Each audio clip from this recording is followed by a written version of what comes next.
over the years, I've had to talk a lot about situations like Square Enix having an internalized ethics department that censors their work before it even comes out, but now we're finding out that Bandai Namco's localization teams are admitting they order developers to censor their female characters. I have a few things that I want to show off, but before we get into the topic, if you enjoy the content I create, check out the links in the description, follow me on social media, and consider supporting through Patreon or via YouTube memberships. Now, there really isn't much that these companies could admit to that I would be all that surprised about, but unfortunately, it says, let's be frank, there is something fundamentally broken in an artistic medium when those in charge of its shepherding it have begun to proudly censor and boast about censoring a given artist's personal work. This is something I have fought against for so many years. Creatives should be able to make what they want and make what they feel passionate about and what they believe is going to sell without having to be worried that their artwork is going to be attacked, that they are going to be canceled, or that they are ultimately going to not be able to create art that they want again in the future. And there are a lot of creatives out there that unfortunately are willing to, bend the knee to outrage and censor their work, but we have seen a lot of companies try to avoid controversy by people who are not even going to purchase their products in the first place and create these, internalized ethics departments like at Square Enix, where the developers, as they are creating the work, they have a team looking at it under a microscope going, no, you actually need to change this a little, whether it is, toning down a female character's chest or changing their outfit, maybe some dialogue lines to be more sensitive. But unfortunately and sadly, such is the case for the medium of video games, it says, as the localizers responsible for bringing Bandai Namco's Japanese titles to the Western world, puritanical censorship of said works, particularly any sexy female designs therein, has become not just common but the industry norm. It is sad that we cannot have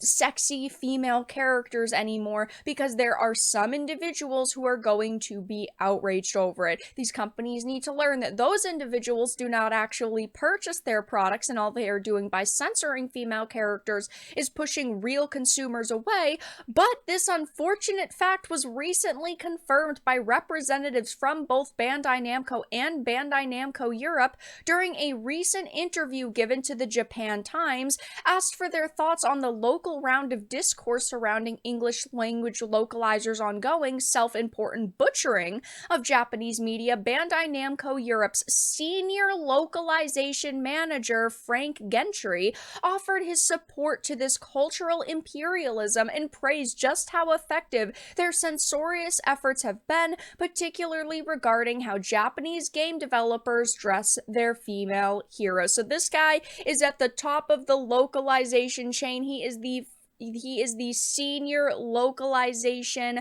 manager. He is the one who is ultimately making a lot of decisions, and he says, we tell them that the cleavage is a bit too exposed or the skirt is a bit too short. Before, they weren't very flexible, but they've become more proactive on such subjects. This is so disappointing to hear because he's talking about how, we need to change things around a little bit, not have exposed cleavage or skirts that are too short. He means bending Japanese culture to norms outside of Japan and distorting the original vision of the, in this case, developers, but it can go as far as artists and writers.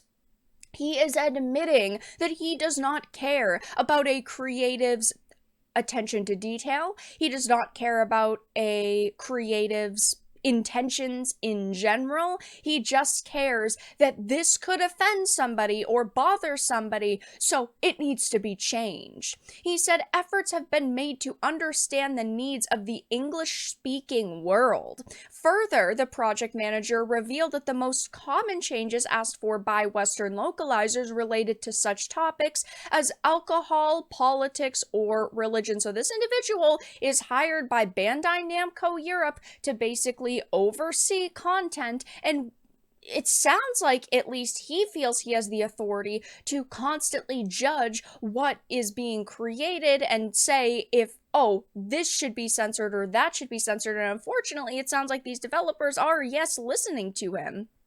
From there, he closed out his time by reaffirming his belief that the localization efforts, at least those he has overseen, were all done in service of helping to create connections to Japanese culture and help Europeans discover its depth while respecting both the game and the player. Again, he just simply wants to bend Japanese culture to norms outside of Japan. This is what people like me have been fighting for so many years. It is a case of a Westerner imposing his beliefs of a modern audience, his political ideology on those creatives that are making the games at Bandai. He is a true blue vocalizer who unfortunately has lots of power. He has tricked Bandai Namco into believing that the audience he represents exists and wants the changes he's asking for when there is no evidence to support that claim. He just represents a message that is permeating through Western culture and infecting our entertainment, and he's now trying to hasten the demise of any cultural differences between his idea of politically correct entertainment and what the creatives out of the companies like Bandai in Japan are making. That is all that this boils down to, and these are the people we are trying so hard to fight against in these industries because they are unfortunately, yes, ruining project after project, title after title, and this is not what we want. I want entertainment to be good again. I want entertainment to be great, and that is why I sit here and I criticize products, and I do give a lot of them a chance, like I do so many video game live streams, even if I think the game is going to be bad, because I want to give these creatives a shot to either change their ways or try to give us something that we were not expecting to be good. But unfortunately, we have seen time and time again censorship and localizers like this who believe that they are the highest authority in the land, that they are the ones who represent the majority when they really represent the minority. And while the actual act of confession itself comes as a surprise, its information does not. As recent years, we have seen Bandai Namco adopt female character censorship as part of their standard operating procedure for some time. In 2018, the company removed the Phantom Remedy mission from the North American release of One Piece World Seekers Phantom DLC, due simply to the fact that it featured a fan service scene of the female Straw Hat member enjoying a dip in a hot spring. For some reason, bathing scenes, swimming scenes, any kind of scene where a female character would be wearing a bikini, which millions of real life women wear, is seen as too offensive that they have to censor it. And then last year, data mining into their upcoming Amazon Games published MMO Blue Protocol revealed that US players will be presented with less sexualized and less feminized versions of the original Japanese character models. And then we actually had the creative lead behind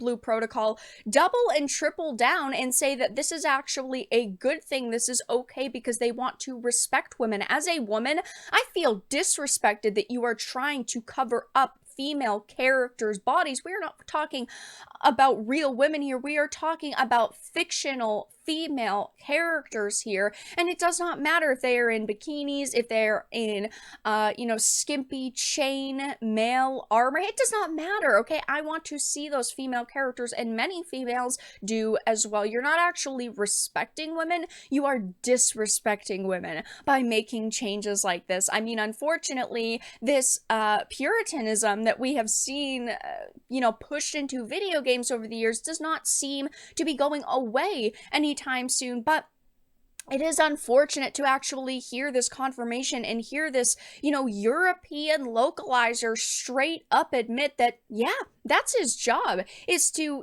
tell these developers that the cleavage might be a bit too exposed or the skirt is a bit too short. Again, I know this will not come as much of a surprise to all of you, but it is definitely disappointing for me to hear. But that's all that I really had to discuss in this video. Let everyone know your thoughts in the comment section down below. If you enjoyed this and of course found it important and informative, make sure to give it a like, share it, and subscribe to the channel. And of course, if you didn't, make sure to give it a dislike. I appreciate your support either way, but I will talk to you all again in the next video really soon.